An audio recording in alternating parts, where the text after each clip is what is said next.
رحیم رحمان اس کے ساتھ آپ کا میزبان اعظم جٹھڑ آج ضلع لیا میں فتح پور کے مقام پر کھلی کچہری کا انعقاد کیا گیا۔ کھلی کچہری کی صدارت ڈپٹی کمشنر امیرہ بیدار نے کی، جس کا بنیادی مقصد عوام کو ان کی دہلیز پر ہی مختلف نوع مسائل کے حل کے لیے انصاف پہنچانا ہے۔ اس میں تمام محکموں کے ضلعی افسران نے شرکت کی تاکہ آسانی سے ان لوگوں کے مسائل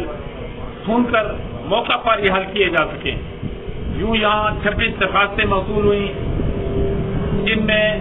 مختلف علاقائی مسائل تھے، کہیں ٹربین کا مسئلہ تھا، اسپیشل بچوں کے مسائل تھے،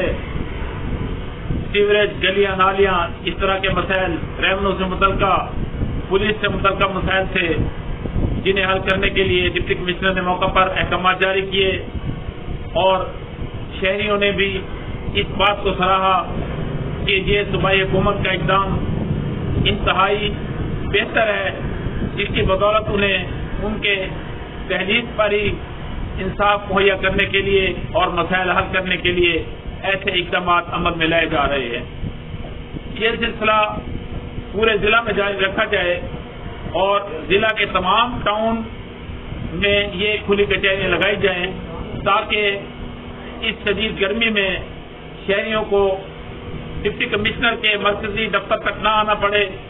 اور یہ ان کے لیے ایک خوشی کا باعث ہوگا کہ زیادہ تعداد میں لوگ اس سے مستفید ہو سکیں گے اور ان کے مسائل موقع پر ہی حل ہوں گے، جو صوبائی حکومت کا ایک بہترین اور مستحسن اقدام ہے۔